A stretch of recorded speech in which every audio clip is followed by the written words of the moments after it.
Genesis chapter 18. God appeared to Abraham at the Oaks of Mamre while he was sitting at the entrance of the tent. It was the hottest part of the day. He looked up and saw 3 men standing. He ran from his tent to greet them and bowed before them. He said, "Master, if it please you, stop for a while with your servant. I'll get some water so you can wash your feet. Rest under this tree. I'll get some food to refresh you on your way, since your travels have brought you across my path." They said, "Certainly, go ahead." Abraham hurried into the tent to Sarah. He said, "Hurry, get 3 cups of our best flour, knead it and make some bread." Then Abraham ran to the cattle pen and picked out a nice plump calf and gave it to the servant, who lost no time in getting it ready. Then he got curds and milk, brought them with the calf that had been roasted, set the meal before the men, and stood there under the tree while they ate. The men said to him, "Where is Sarah, your wife?" He said, "In the tent." One of them said, "I'm coming back about this time next year. When I arrive, your wife Sarah will have a son." Sarah was listening at the tent opening, just behind the man. Abraham and Sarah were old by this time, very old. Sarah was far past the age of having babies, and Sarah laughed within herself.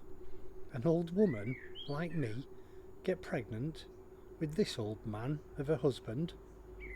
God said to Abraham, "Why did Sarah laugh, saying, 'Me have a baby, an old woman like me'?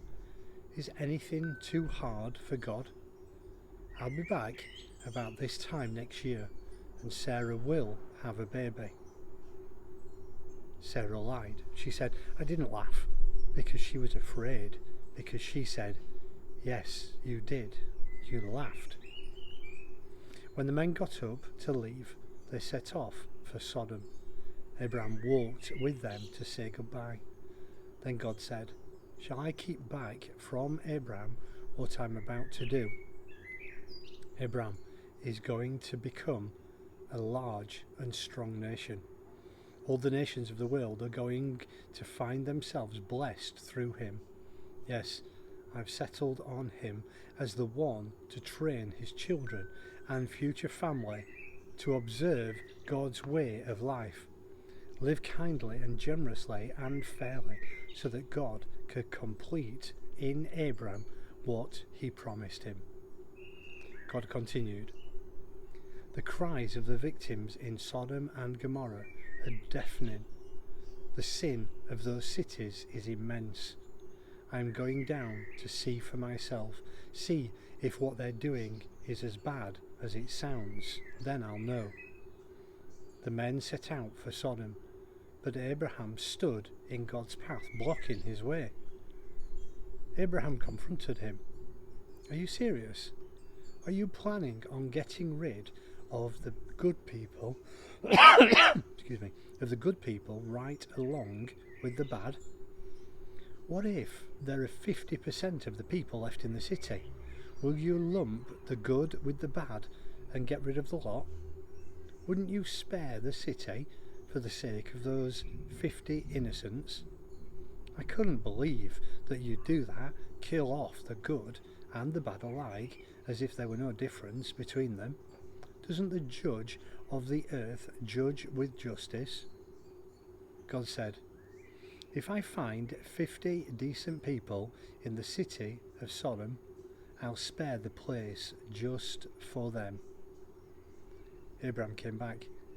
"Do I, a mere mortal, made from a handful of dirt, dare open my mouth again to my master? What if 50 fall short by 5? Would you destroy the city because of those missing 5? He said, "I won't destroy it if there are 45. Abraham spoke up again. "What if you only find 40? Neither will I destroy it for 40. He said, Master, don't be irritated with me, but what if only 30 are found? No, I won't do it if I find 30. He pushed on. I know I'm trying your patience, Master, but how about for 20? I won't destroy it for 20. He wouldn't quit. Don't get angry, Master. This is the last time. What if you only come up with 10? For the sake of only 10, I won't destroy the city.